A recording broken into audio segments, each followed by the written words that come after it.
Assalamualaikum warahmatullahi wabarakatuh. Innal hamdalillahi nahmaduhu wa nasta'inuhu wa nastaghfiruh wa na'udzu billahi min shururi anfusina wa sayyiati a'malina may yahdihillahu fala mudhillalah wa may yudlil fala hadiyalah. Asyhadu an la ilaha illallah wahdahu la syarikalah wa asyhadu anna Muhammadan abduhu wa rasuluh. Allahumma sholli wa sallim ala nabiyyina Muhammadin wa ala alihi wa sahbihi wa man tabi'ahum bi ihsanin ila yaumiddin. Qala Allah ta'ala fi kitabil karim, ya ayyuhalladzina amanu taqullaha haqqa tuqatih wa la tamutunna illa wa antum muslimun. Ya ayyuhalladzina amanu taqullaha wa qulu qawlan sadida yuslih lakum a'malakum wa yaghfir lakum dhunubakum wa may yuti'illaha wa rasulahu faqad faza fawzan 'azima. Fa inna asdaqal hadithi kitabullah wa khairal hadi hadi Muhammadin sallallahu alaihi wasallam wa syarrul umuri muhdatsatuha wa kullu muhdatsatin bid'ah wa kullu bid'atin dhalalah wa kullu dhalalatin finnar. Yang kami hormati Bapak beserta Ibu Kepala Desa Tebus Kulon, Kecamatan Kutarjo beserta perangkatnya yang hadir. Yang kami hormati Bapak-bapak, Ibu-ibu tokoh masyarakat, Bapak Kiai, Ibu Nyai, dan yang kami hormati Bapak dan Ibu sekalian semua yang hadir pada pertemuan prosesi akad nikah di tempat atau di rumah kediaman Bapak Kuat. Dan juga yang kami hormati Bapak Kuat beserta semua keluarga besarnya. Dan juga kepada semua yang hadir yang tidak bisa kami sebutkan satu persatu, yang semoga semuanya dirahmati Allah Subhanahu wa ta'ala. Alhamdulillah, yang pertama mari kita panjatkan puji dan syukur kita pada Allah Subhanahu wa ta'ala yang atas limpahan nikmatnya, hidayah dan rahmatnya kita bersama-sama dapat hadir di majelis ini untuk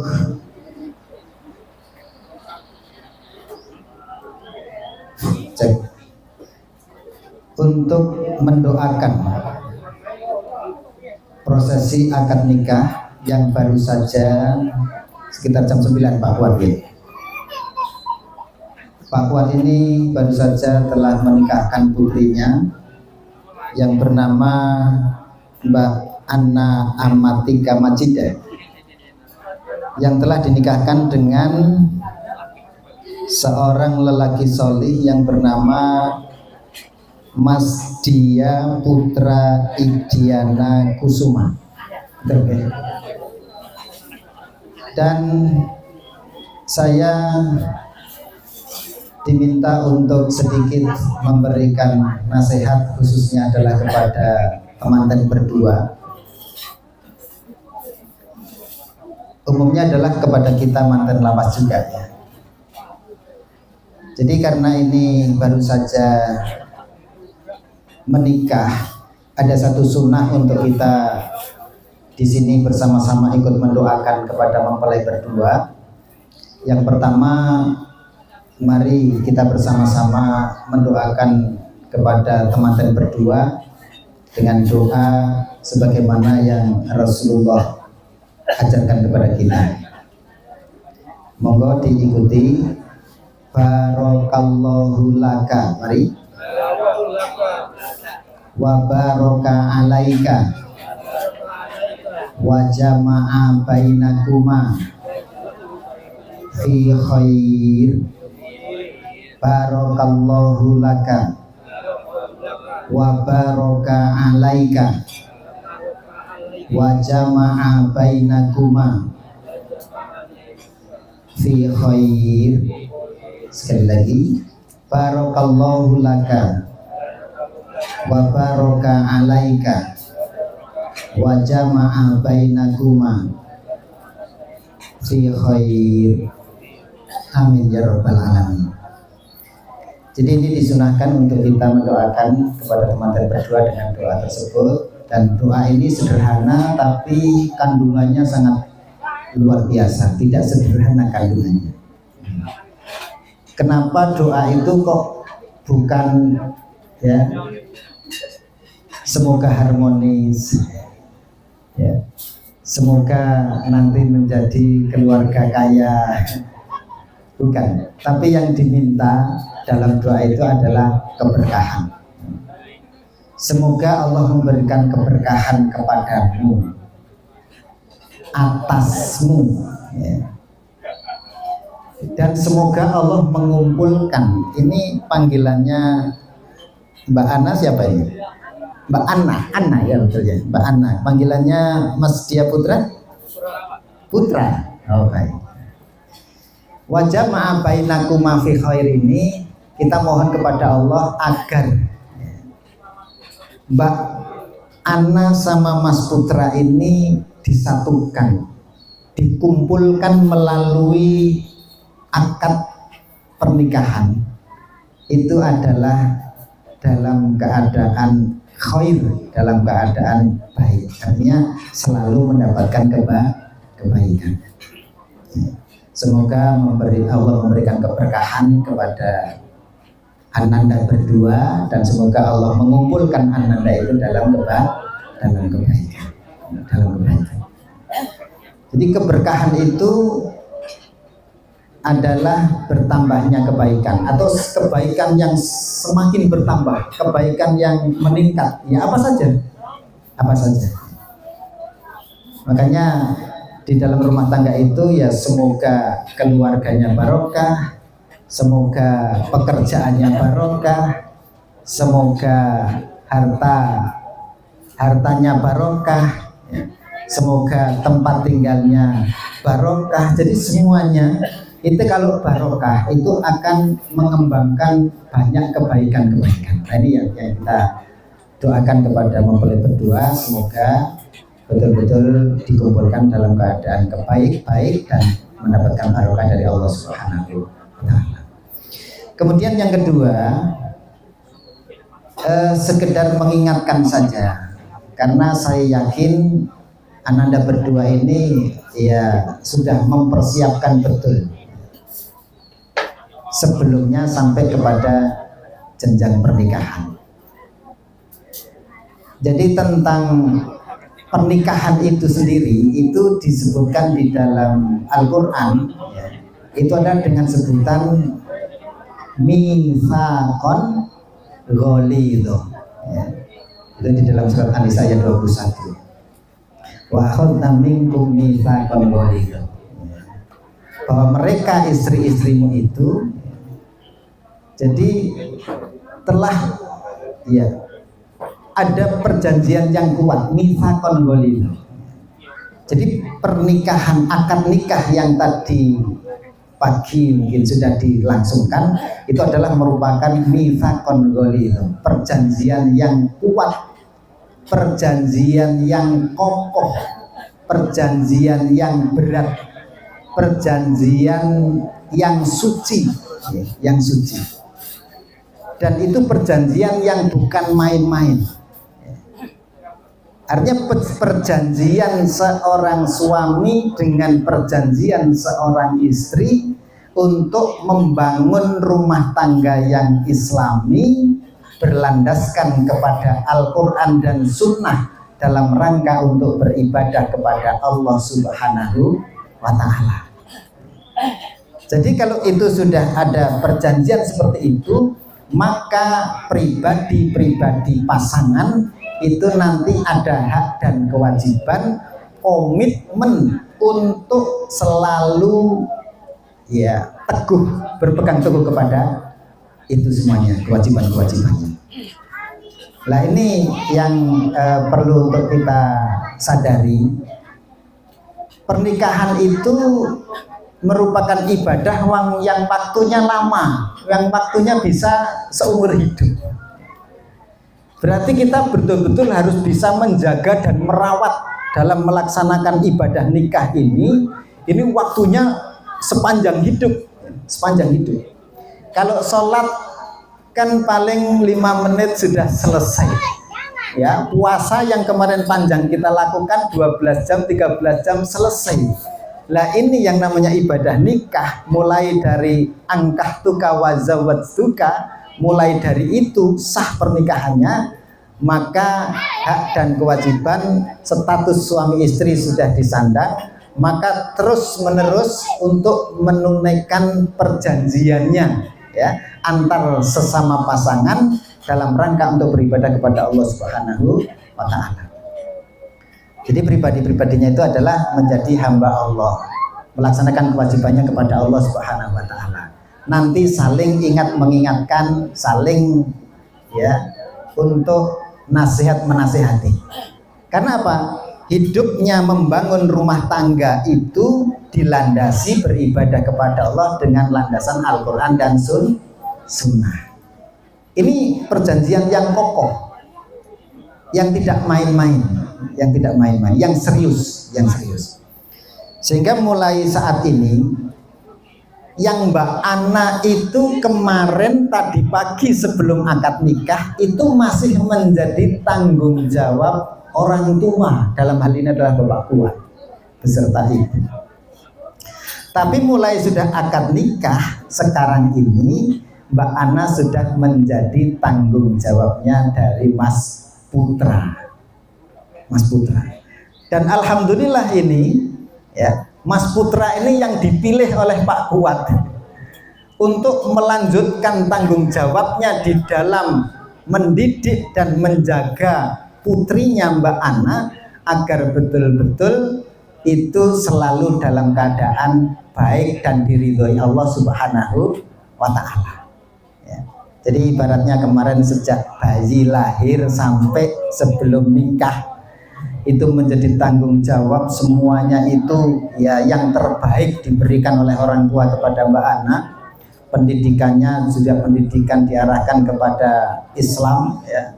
Bagaimana dijaga agar tidak terjerumus ke dalam hal-hal yang tercela, selalu dalam keadaan ibadah kepada Allah Subhanahu wa taala, ya diulang ngaji baca Quran, ya dijaga sholat 5 waktunya dan seterusnya. Nah, sekarang sudah menjadi tanggung jawab Mas Putra, maka Mas Putra melanjutkan tanggung jawabnya ini, sekarang sudah di pundak tanggung jawabnya Mas Putra untuk bagaimana agar istri ini yang menjadi amanah dari Allah Subhanahu wa taala betul-betul menjadi istri yang sholihah. Nah, ini merupakan berganti status juga, yang tadinya gadis sekarang sudah menjadi istri statusnya. Sudah menjadi istri. Yang istri itu ada kewajiban untuk taat kepada suami. Suami ini menjadi pemimpin dalam keluarga, itu bisa menjaga, bisa memelihara, bisa mengayomi, itu semuanya adalah amanah untuk dijaga, jangan sampai ya, terjerumus ke dalam ya keburukan. Ya. Kalau Mas Putra ini ada disebutkan ya, kullukum ra'in wa kullukum mas'ulun an ra'iyati. Mas Putra ini pemimpin dalam rumah tangga yang mempunyai tanggung jawab terhadap istri, yang ke depan juga bisa jadi mempunyai tanggung jawab kepada anak-anak dan seterusnya. Dijaga istri dan anak-anaknya agar selalu dalam ibadah kepada Allah. Diajari tentang Al-Quran Sunnah, diajak untuk beribadah bersama kepada Allah Subhanahu wa taala. Ini tanggung jawab Mas Putra. Kalau sedang malas melaksanakan ibadah, maka harus diperingatkan. Ya, diperingatkan. Kalau melaksanakan sesuatu yang haram, maka harus diperingatkan. Ini adalah tanggung jawab Mas Putra. Kalau itu nanti didiamkan oleh Mas Putra, ya, padahal itu menjadi tanggung jawab Mas Putra, maka nanti Mas Putra yang akan ditegur oleh Allah Subhanahu wa taala. Ya, dan Rasulullah itu sudah memberikan satu peringatan, ya, memberikan peringatan adalah jangan seperti dayus. Dayus itu bisa seorang suami ya yang tidak punya rasa cemburu terhadap istrinya, atau seorang bapak yang tidak punya rasa cemburu terhadap anaknya. Ketika anaknya bermaksiat, ya, maka bapak ini mendiamkan, tidak memperingatkan. Ya, misalkan ketika anaknya sudah besar, putri, ya, mestinya harus keluar dengan menutup auratnya, ya, kesana kemari dengan membuka auratnya dan didiamkan saja. Lainnya adalah bapak ini bisa menjadi dayus karena mendiamkan, tidak cemburu kepada Allah, ya, mendiamkan ketika anak ini berbuat maksiat. Maka tentunya tanggung jawab kita, saya Pak Kuat sebagai bapak, itu memang cukup berat. Kemudian juga dayus itu bisa berarti seorang suami yang mendiamkan, ya, kemaksiatan istrinya. Maka itu juga harus dijaga. Nah, ini adalah tanggung jawab kita orang tua untuk menjaga, bapak terutama untuk menjaga istri dan anak-anaknya agar tidak terjerumus kepada api neraka. Itu satu. Ya. Kemudian, ya, jadi kalau di dalam Al-Qur'annya itu adalah ya ayyuhalladzina amanu qu anfusakum wa ahlikum. Nah, hai orang-orang yang beriman, jagalah dirimu, ya, dan jagalah keluargamu dari api neraka. Menjaga diri adalah kita menghiasi dengan ketakwaan kepada Allah. Kita taat kepada Allah. Apa yang diperintahkan, yang wajib kita laksanakan, yang sunnah kita laksanakan, yang haram kita tinggalkan. Kalau kita berusaha menjaga diri menjadi orang yang bertakwa, maka tanggung jawab seorang bapak harus menjaga keluarganya, baik itu istrinya maupun anak-anaknya, jangan sampai terjerumus dalam dosa dan maksiat. Ya, jangan sampai terjerumus dalam dosa maksiat, karena itu menjadi tanggung jawabnya. Untuk apa? Untuk selalu dijaga, jangan sampai nanti masuk ke dalam neraka Allah Subhanahu wa Ta'ala. Tapi kita manusia itu, ya, kita hanya bisa untuk memerintah dan melarang. Ya, suami itu hanya bisa memerintah dan melarang. Sedangkan hidayah itu milik Allah Subhanahu wa Ta'ala. Maka kalau kita sudah mengingatkan, kita sudah menasehati, ternyata juga belum mendapatkan hidayah dari Allah Subhanahu wa Ta'ala, kita sudah gugur kewajiban kita. Ya, adapun tanggung jawabnya nanti itu adalah menjadi tanggung jawab pribadi yang bermaksiat kepada Allah Subhanahu wa Ta'ala. Tapi kalau kita sebagai seorang bapak, seorang suami tidak mengingatkan, maka, ya, sebelum mereka nanti, ya, naudzubillah min dzalik, ya, dimasukkan ke dalam neraka, nah yang tanggung jawab yang ditanya itu adalah bapaknya. Ya, maka disinilah perlunya kita saling tolong menolong, bantu membantu, saling bekerja sama suami istri itu dalam keluarga, baik, ya, dalam urusan-urusan dunia maupun dalam urusan-urusan akhirat. Ya. Istri membantu suami, ya, dalam urusan dunia dan juga dalam urusan akhirat. Ya. Contoh kalau di dalam ayat itu ada disebutkan, ya, wa'mur ahlaka bis-shalah wasbir 'alaiha. Ya. Wa'mur, dan perintahkanlah ahlaka, kepada keluargamu untuk melaksanakan atau mendirikan sholat. Sholat, ya. Ini perintah kepada suami, ya, kepada bapak. Wa'mur ahlaka, perintahkanlah kepada keluargamu bis sholat, untuk mendirikan sholat. Fastobir 'alaiha, dan bersabarlah dalam menjalankan sholat itu. Itu terdapat di dalam surat Toha, surat 20 ayat 132. Ini perintah kepada kita, ya, sebagai orang tua, terutama adalah bapak. Makanya kita betul-betul bisa memerintahkan dan menjaga agar istri dan anak-anak itu selalu melaksanakan sholat lima waktu. Kalau sampai istri anak-anak tidak melaksanakan sholat 5 waktu dan itu dibiarkan oleh bapaknya, dibiarkan oleh suaminya, maka tanggung jawab dosanya itu, nah, itu akan ditanggungkan kepada suami karena suami mendiamkan. Tapi kalau suami sudah mengingatkannya tetap tidak mau melaksanakan sholat, ini ada alasan, ya, bagi suami. Saya sudah perintahkan, sedangkan hidayah adalah milik Allah, ya, milik Allah. Adapun yang bertanggung jawab nanti adalah yang berbuat dosa kepada Allah Subhanahu wa Ta'ala. Nah, ini adalah saling mendukung, saling tolong menolong, saling mengingatkan, saling menasihati dalam keluarga, sehingga keluarga itu betul-betul menjadi keluarga yang Islami, yang melaksanakan kewajiban-kewajiban agama, yang melaksanakan ya kewajiban dan melaksanakan sunnah, meninggalkan larangan-larangan Allah. Ini intinya bahwa akad nikah, perjanjian yang kuat ini adalah perjanjian untuk kita beribadah kepada Allah. Dan sekali lagi, nikah ini diniati untuk beribadah kepada Allah. Beribadah kepada Allah, ya. Jadi sekarang ini ya, kita sedang akad nikah, menjadi manten baru. Ya.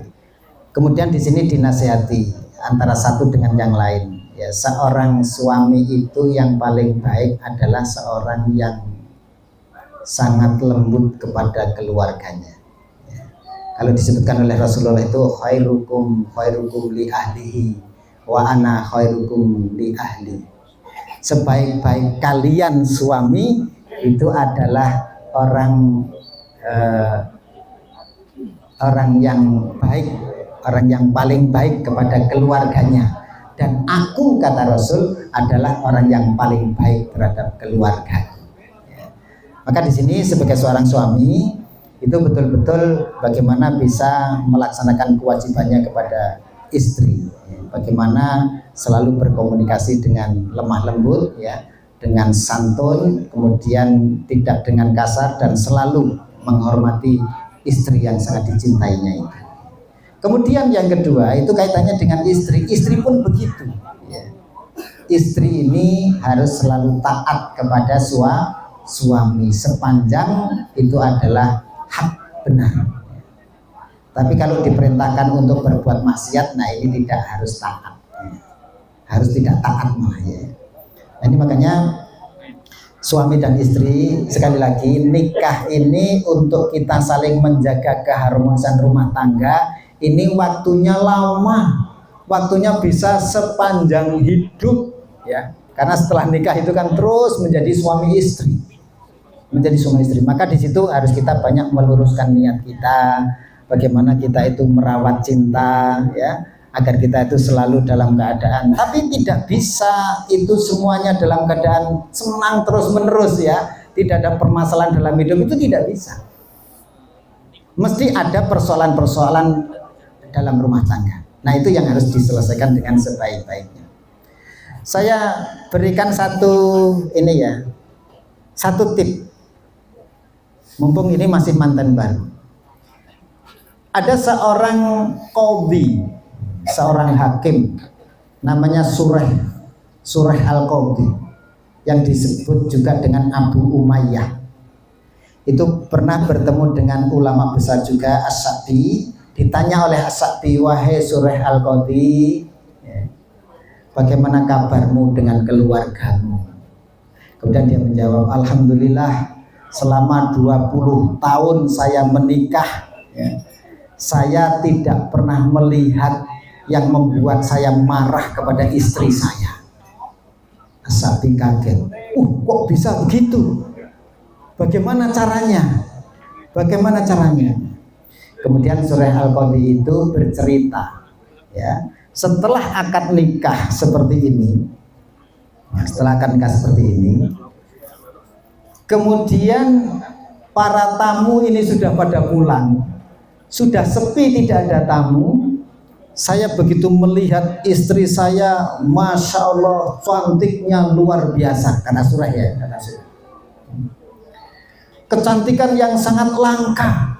Maka dalam rangka saya ingin bersyukur kepada Allah, saya mendapatkan istri yang sangat cantik ini. Saya segera ambil air wudhu, kemudian saya melaksanakan sholat 2 rakaat. Setelah saya mengucapkan salam, ternyata istri saya itu sholat di belakang saya, dan salamnya istri saya adalah salamku. Jadi dia tidak tahu ternyata istrinya ikut sholat di belakangnya. Ketika sudah selesai sholat, maka saya mengulurkan tangannya, ya. Mengulurkan tangannya itu bukan untuk salaman ya, karena gemesnya dengan istrinya yang ternyata sangat cantik sekali. Ya. Kemudian istrinya mengatakan, wahai Abu Umayyah, bersabarlah, tolong jangan sentuh saya dulu. Ya. Saya ini wanita asing bagi Anda. Ya. Dan saya juga belum tahu akhlak Anda. Maka tolong sampaikan kepada saya, apa-apa yang Anda suka maka akan aku laksanakan, dan apa-apa yang tidak Anda suka aku akan hindari. Ini belum apa-apa ini, ya. Sudah setar, pokoknya saya ingin memberikan kebaktian yang terbaik kepada suami saya. Jangan sampai saya ini membuat perasaan atau perbuatan perkataan yang itu menyakiti. Maka saya ingin tahu apa yang Anda suka akan saya laksanakan, apa yang Anda tidak suka akan saya jauh. Nah, kemudian barulah itu disampaikan. Saya suka ini, suka ini, suka ini, saya tidak suka ini, tidak suka ini. Nah, kemudian Abu Umayyah juga mengatakan, kalau Anda wahai istriku, ya, itu bisa teguh untuk melaksanakan apa yang kamu katakan kepadaku, sungguh kamu menjadi istri yang beruntung, pahalanya banyak. Tapi kalau Anda meninggalkan perkataan itu dalam perbuatan, ya, maka sungguh itu akan menjadi hujah yang membebani dan memberatkan kamu besok di akhir. Kemudian istrinya, baik, saya siap untuk melaksanakannya, ya. Dan saya mohon ampun kepada Allah untuk diri saya dan untuk, ya. Pada intinya itulah yang kemudian komitmen itu berusaha untuk dijaga, berusaha untuk menyenangkan suaminya, berusaha untuk menghindari segala hal yang itu membuat suami itu tidak suka. Dalam hal apa saja, dalam hal makanan lah, dalam hal pelayanan lah, dalam hal ranjang lah, dalam hal masalah. Nah, ternyata komitmen itu yang dibangun sejak awal menjadikan 20 tahun itu tidak pernah ada percekcokan. Ini kami sampaikan karena berkaitan dengan contoh yang nyata, contoh yang nyata. Ada harus ada persepsi yang sama, harus ada persepsi yang sama. Ini contoh yang sudah fix baiknya. Kemudian saya berikan satu contoh lagi, satu contoh yang diawali dengan kurang baik. Dulu itu Rasulullah mempersaudarakan antara Abu Darda dengan Salman. Dipersaudarakan. Kalau sudah dipersaudarakan itu ya seperti keluarga.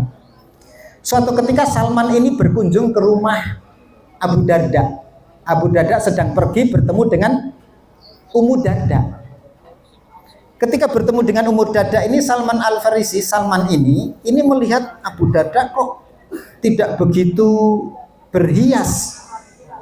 Pakaiannya sangat tidak merawat pakaiannya, tidak berhias. Kemudian Salman ini bertanya, wahai Ummu Darda, kenapa engkau berpakaian seperti itu? Ini bahasa saya lah ya. Iya wahai Salman, saudaramu itu loh Abu Darda, itu sudah tidak punya hasrat lagi kepada istrinya, tidak punya hasrat lagi pada istrinya. Abu Darda itulah, untuk apa saya dandan? Kalau siang puasa, kalau malam sholat malam. Dia ngger subuh wis poso tekan maghrib, engko ngger wis isya terus sholat tahajud. Nek sholat tahajudnya orang-orang dulu itu bisa semalam. Jadi istrinya itu tidak pernah didatangi oleh suaminya, ya. Maka ketika itu kemudian Abu Darda pulang, kemudian apa yang ada di rumahnya, suguhan itu dibawa keluar, disuguhi kepada Salman. Wahai saudaraku Salman, makanlah dan minumlah, ya, tapi maaf saya sedang puasa. Itu langsung Salman itu langsung, ayo sini makan. Kalau kamu tidak mau makan, saya tidak akan makan. Akhirnya terpaksa untuk menghormati tamunya, saudaranya, ikut makan. Setelah ikut makan, sore bar sholat isya, pamit Abu Darda ini, wahai saudaraku Salman, saya mau sholat malam. Jangan sholat malam, ini belum saatnya sholat malam, tidur. Akhirnya tidur ya, tidur. Setelah itu bangun, ya kalau bahasa saya bangun sekitar jam 10 lah ya, ngelilir ya, ambil air wudhu mau sholat malam, dicegah lagi sama Salman. Ya, ini belum waktunya kamu sholat malam, tidur lagi, tidur lagi. Setelah lebih dari tengah malam, nah baru kalau mau sholat sekarang sholatlah kamu. Akhirnya mereka berdua, Salman dan Abu Darda sholat. Setelah sholat baru dinasehati Salman itu, baru dinasehati, wahai Salman, Allah itu punya hak yang harus kamu penuhi, tapi badanmu juga punya hak yang harus kamu penuhi, keluargamu, istrimu juga punya hak untuk kamu penuhi. Maka dalam hidup itu kita ini adalah memenuhi hak yang seimbang kepada ya siapa saja yang punya hak dari kita. Nah, setelah itu subuh ke tempat Rasulullah, cerita sama Rasulullah, ya Rasulullah, saya tadi malam ada ketemu Salman begini, apa yang dikatakan Salman benar adanya. Ini adalah memberitahu bagaimana cara hidup suami istri yang punya hak masing-masing. Jadi tidak bisa dengan alasan ibadah kepada Allah kemudian meninggalkan kewajibannya kepada istri. Ya. Tapi nek saiki iki diceritake ya ora ono lah sing kok ngene iki. Ya, awan poso bengi salat malam semalam suntuk, istri dibiarkan ora ono. Tapi ya itu. Kalau sekarang mungkin ada ya sing karena itu semangatnya kerja luar biasa, awan kerja, bengi kerja sehingga ora tahu ketemu istri. Bisa jadi begitu ya. Ya. Bisa jadi begitu. Jadi istri misalkan ya ikut membantu kerja awan sedino ya, kemudian bapak Eli kerja sipnya malam ya ketemu. Tapi ini harus diperhatikan ya, harus diperhatikan bahwa suami istri itu tidak hanya melulu ibadah mahdhah. Ibadah itu ya sebagaimana yang dijelaskan oleh para ulama. Ibadah itu adalah seluruh aktivitas apa saja yang itu diridhoi oleh Allah Subhanahu wa taala. Ya. Baik itu ibadah mahdhah, ibadah muamalah, sekedar makan, minum, tidur, itu kalau diniati ya mencari ridho Allah dengan cara yang disunahkan oleh Rasulullah, maka itu menjadi ibadah. Menjadi ibadah. Jadi pada intinya sekali lagi ya, bahwa akad nikah yang tadi sudah dilaksanakan itu adalah perjanjian yang kuat, perjanjian yang kokoh, perjanjian yang suci, perjanjian yang berat ya, untuk sama-sama komitmen antara suami istri melaksanakan hak dan kewajibannya dalam rangka untuk beribadah kepada Allah Subhanahu wa taala. Ya. Maka nanti semua anggota keluarganya itu betul-betul ya keluarga yang Islami, diingatkan, dinasihati untuk sama-sama beribadah kepada Allah. Ibadah itu apa? Ya melaksanakan perintah-perintah Allah yang wajib maupun yang sunnah, dan kita juga meninggalkan yang wajib adalah meninggalkan apa-apa yang diharamkan oleh Allah Subhanahu wa taala, oleh Rasulullah sallallahu alaihi wasallam. Jadi ini adalah bentuk ibadah kita. Nah, kita saling mengingatkan satu dengan yang lain. Nah, semoga itu akan mendapatkan keberkahan. Jam berapa ini ya? Jam 11 nih. 11 lewat 10. Oh, kurang 10. Sampai jam 11, Pak. Lebih dikit. Ya. Jadi sekali lagi Bapak-bapak dan Ibu sekalian, Untuk resepsi atau acara pernikahan ini supaya betul-betul kita mendapatkan keberkahan Allah Subhanahu wa taala, terutama dalam untuk mempelai berdua, maka harus diniati betul dengan ibadah kepada Allah Subhanahu wa taala. Dan sekali lagi, karena dipanjangnya ibadah nikah itu, maka kita saling menyegarkan ya. Niat itu perlu untuk diperbaharui bersama. Dengan memperbaharui niat, maka kita akan mendapatkan semangat di dalam kita melaksanakan kehidupan dalam rumah tangga. Dan nanti ketika kita ini sudah menjalani kehidupan rumah tangga, ya, tentunya ya kita akan saling bergaul di masyarakat, yang jelas ya, bergaul di masyarakat. Maka kuatnya rumah tangga Muslim ya dengan rumah tangga yang Islami itu nanti akan sangat berpengaruh terhadap sehatnya kehidupan dalam bermasyarakat. Kalau rumah tangganya adalah rumah tangga yang kuat akidahnya, yang kuat ibadahnya, yang bagus akhlaknya, maka nanti di masyarakat juga masyarakatnya akan menjadi masyarakat yang baik. Maka rumah tangga ini harus kita kuatkan. Bapak dan Ibu sekalian, sekuat-kuatnya rumah tangga Islami, setan tidak akan pernah rela untuk melihat keluarga-keluarga Muslim itu baik. Setan itu berupaya semaksimal mungkin untuk menggelincirkan keluarga. Bagaimana keluarga yang baik itu menjadi berantakan? Setan itu luar biasa.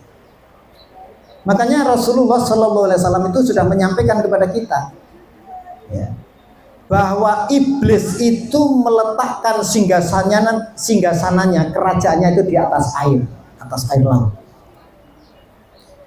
Ya, singgasana iblis itu di atas air, Nah, dari atas air itulah iblis itu ya mengutus bala tentaranya, mengirimkan pasukannya disebar seluas-luasnya untuk menggoda manusia. Dan mereka itu nanti akan lapor kepada rajanya, raja iblis. Ada yang lapor, satu pasukan lapor atau satu iblis lapor. Wahai Tuan Raja, saya telah berbuat begini, begitu. Itu kecil. Ya, itu kecil. Ayo coba lagi, siapa yang laporan? Nah, gitu. Akhirnya ada yang laporan, ya. Wahai Raja, wahai iblis, saya telah mendekati seseorang suami yang terus saya bujuk, saya goda. Akhirnya saya berhasil bahwa suami itu bercerai dengan istrinya. Kemudian sang raja, oh baik, kesini, hebat, maka kamu duduknya di sampingku. Diberikan jabatan yang tinggi, hebat. Karena apa? Semakin fitnahnya terhadap manusia itu bisa membuat fitnah yang tinggi, yang besar, maka dia semakin hebat di sisi raja. Ya, menjadi pasukan yang hebat karena dia bisa menceraikan antara suami dan istri. Ya, kamu sangat hebat, kamu yang paling hebat. Nah, kemudian Imam Nawawi kalau tidak salah ya menggunakan dalil hadis ini ya, bahwa kita harus memperhatikan hadis ini menunjukkan dalil kepada kita ya, tentang buruknya perceraian, karena itu menjadi unggulan program iblis itu adalah bagaimana menceraikan keluarga yang Islam. Namanya kita harus berusaha untuk menguatkan ya ikatan, komitmen kepada hak dan kewajiban yang sudah kita berjanji kepada Allah untuk memenuhi itu, maka kita komitmen.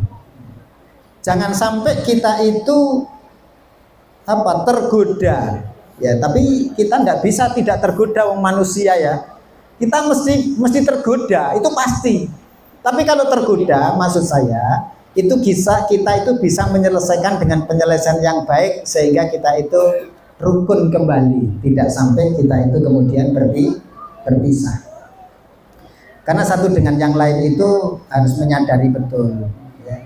Ada orang yang mungkin sebelum nikah itu dalam pikirannya itu nikah dalam rangka mendapatkan kebahagiaan, gitu nggih? Nikah itu dalam rangka mendapatkan kebahagiaan, ya, mendapatkan kesenangan. Ya. Tapi kalau sudah nikah kok tidak mendapatkan kesenangan dan kebahagiaan, wah itu nanti tidak sampai pada target dan tujuannya itu nanti menjadi kecewa. Bukan, Bu. Nikah itu bukan mencari kebahagiaan, tapi nikah itu dalam rangka beribadah kepada Allah Subhanahu wa Ta'ala. Karena tidak ada seorang suami yang sempurna yang bisa terus ya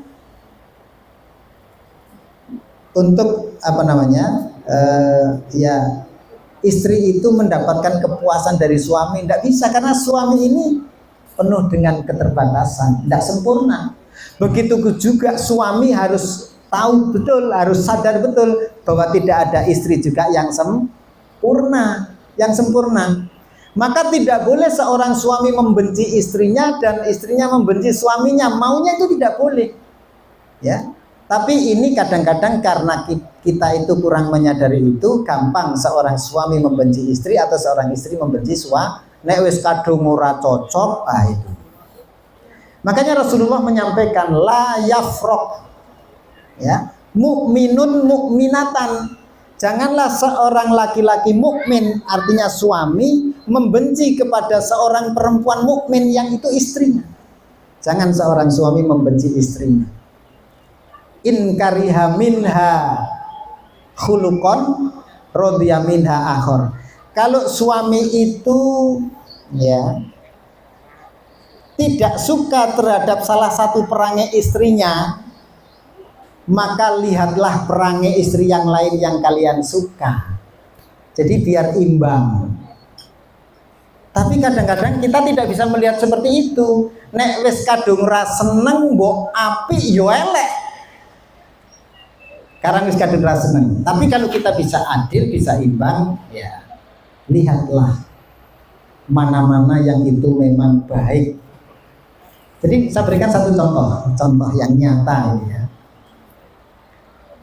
Dulu itu ada seorang sahabat yang menghadapi istrinya yang cerewet itu ya suka nyengeni ya, suka perintah ya. Nah, ini kan suami sebagai kepala keluarga jadi tidak nyaman ya. Istriku kok cerewet temen-temen tani nyengeni ini salah ya.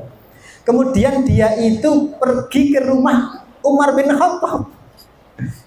Datang ke rumah Umar bin Khattab untuk mengadukan istrinya, ya, biar nanti istrinya bisa dinasihati lah, ya, biar tidak seperti itu.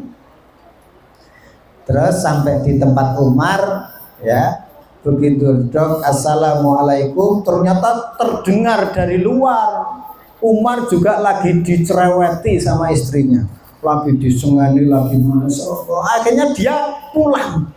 Nah aku rene ki arep mengadukan istri saya yang begitu, kok saya mendapati istri Umar juga begitu kepada Umar. Ya usah pulang. Tapi begitu dia melangkah pulang, Umar tahu.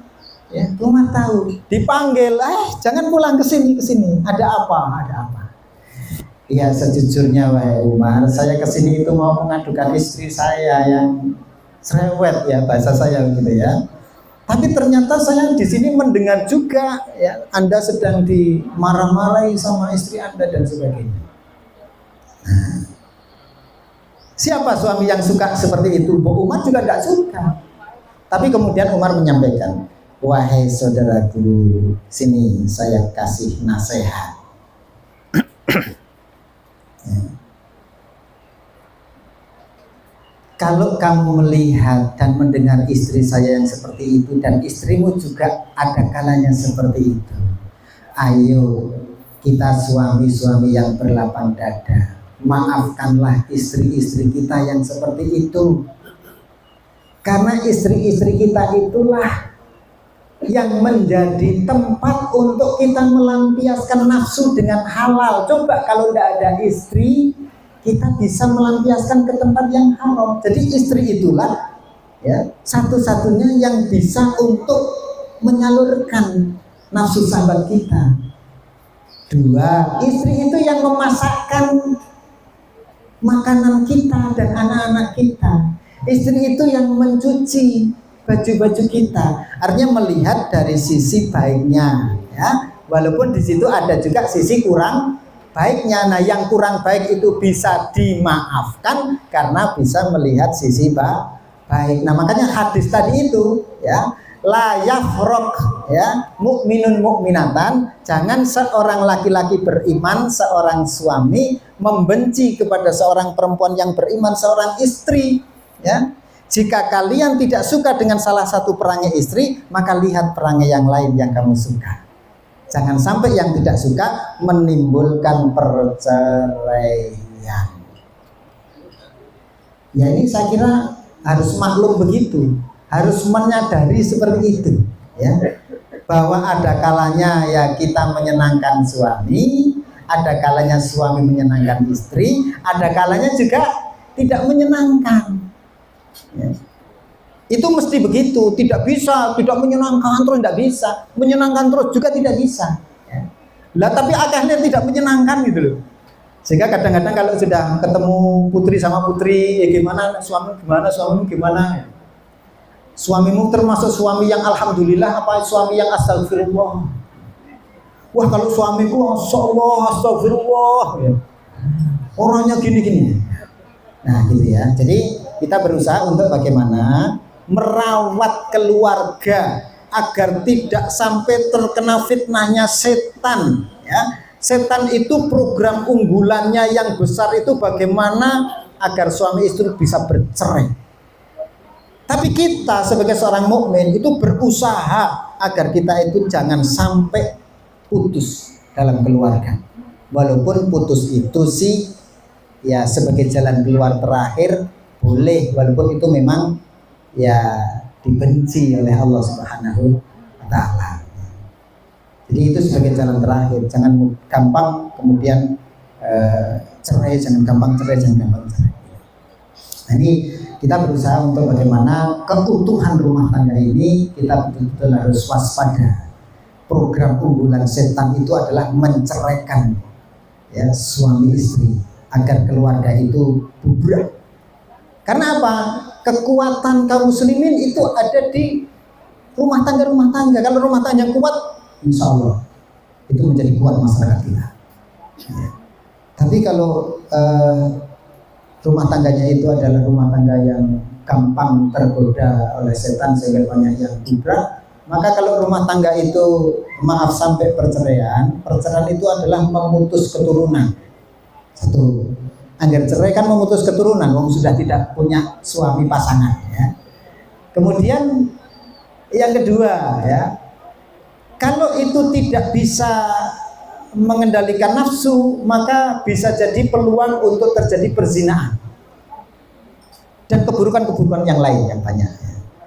Maka ini kalau mungkin saya tanya atau kita cari data tentang perceraian di Purworejo ini kayaknya kok banyak ini ya, data apa namanya statistik perceraian di Purworejo ya.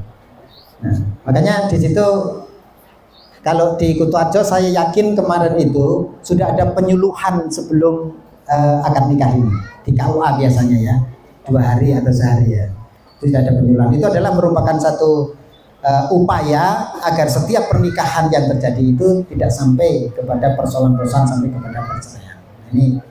Ini cukup lumayan. Saya berikan satu contoh, satu lagi Pak, satu lagi. Saya dulu membaca begini. Ada seorang syekh, ya, seorang kiai lah kalau di sini ya. Itu punya istri yang tidak menghormati kepada suami, suka marah-marah ya kepada suaminya, pokoknya tidak menghormati suami. Sampai murid-muridnya itu memberikan usulan pada Pak Kiainya, wahai Pak Kiai, ya Allah, saya tidak tega melihat istrimu yang memperlakukan engkau seperti itu. Mbok, sudahlah, diceraikan saja. Ya. Sampai gitu loh, mbok diceraikan saja.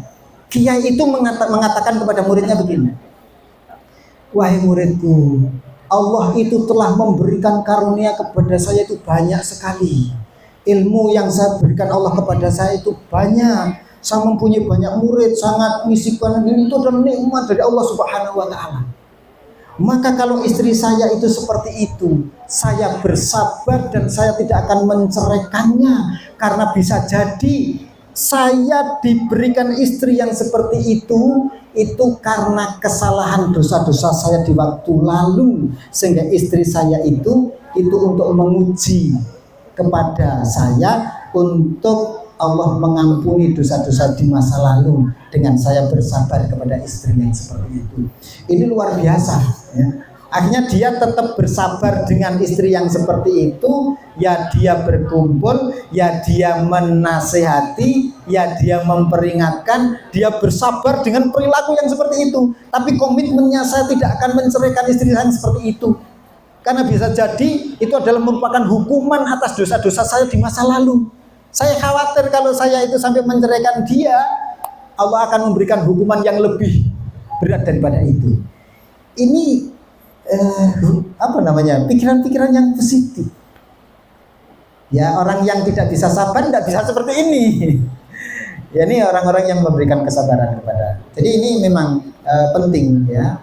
Jadi karena dalam persoalan itu banyak setelah kita nikah tidak sebagaimana yang kita bayangkan. Aku nikah boleh seneng, ternyata aduh masya Allah, ya tuntutannya ini itu. Nah itulah, kita perlu kesabaran. Jadi kalau nikah ini persiapkan kesabaran, ya, persiapkan kesabaran. Pasti kita itu nanti akan betul-betul menemui sesuatu yang tidak kita inginkan, jauh dari ekspektasi kita, yang kita harus bersabar dari pasangan kita.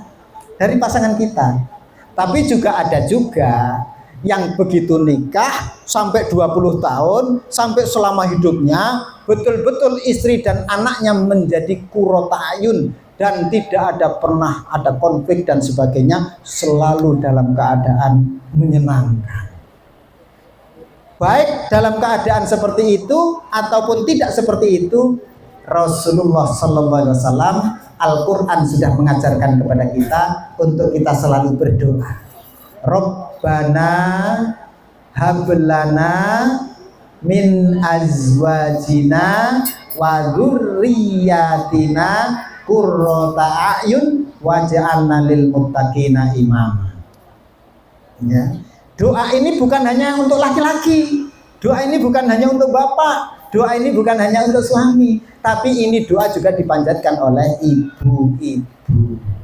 Rabbana hablana, ya Allah karuniakanlah kepada kami min azwajina. Itu bukan istri-istri, tapi pasangan-pasangan kami. Kalau yang berdoa ibu-ibu, maksudnya itu adalah suaminya. Ya. Berikanlah kepadaku, karuniakanlah kepadaku istri-istri, anak-anak yang menyejukkan pandangan mata, qurrata a'yun, yang menjadi penyenang hati kami. Ini ulama kemudian menafsirkannya. Tidak ada kesenangan yang lebih menyenangkan ketika kita sebagai orang tua, sebagai suami, melihat istri dan anak-anak cucu kita semuanya taat kepada Allah Subhanahu wa Ta'ala. Tidak ada yang menyenangkan lebih dari itu. Jadi kalau kita itu sudah punya anak, sudah punya cucu, punya istri, semua istri dan anak-anak cucu kita menjadi seorang muslim yang baik, seorang muslimah yang baik, selalu taat kepada Allah Subhanahu wa Ta'ala, semuanya pakai kerudung menutup aurat, ketika azan dikumandangkan semuanya sholat berjamaah, ahli ngaji, ahli ibadah, semuanya itu sangat menyenangkan. Itu menjadi qurrata ayun, menyenangkan dan menyejukkan hati bagi kedua orang tuanya. Ini ngelompok kita ingin ono tapi ya. Nah kita terus berjuang untuk itu. Nah kalau kita dikaruniai anak 5, sing 3 menyenangkan, ya, sing 2 tidak, yang 1 yang menyenangkan, yang 3 tidak, malah rano sing menyenangkan, itu kita tetap beribadah dengan cara bersabar dan bersyukur ya.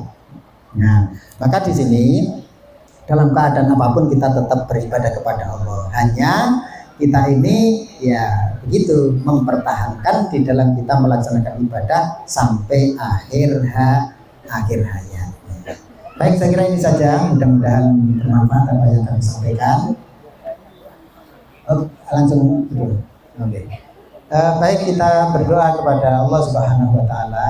Semoga kita bersama-sama di sini, terutama dalam mempelai berdua, ini akan mendapatkan keberkahan semuanya.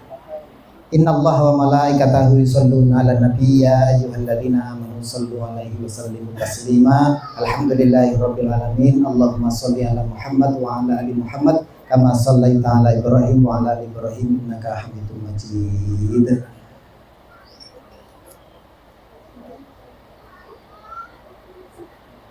Bismillahirrahmanirrahim. Rabbana hab lana min azwajina wa dzurriyyatina qurrata a'yun waj'alna lil muttaqina imama. Rabbana hab lana min azwajina wa dzurriyyatina qurrata a'yun waj'alna lil muttaqina imama. Rabbana hab lana min azwajina wa dzurriyyatina qurrata a'yun waj'alna lil muttaqina imama. Barakallahu laka wa baraka alaika wa jama'a bainakuma fi khair. Barakallahu laka wa baraka alaika wa jama'a bainakuma fi khair. Barakallahu laka wa baraka alaika wa jama'a bainakuma fi khair. Subhana rabbika rabbil izzati amma yasifun wa salamun alal mursalin walhamdulillahi rabbil alamin.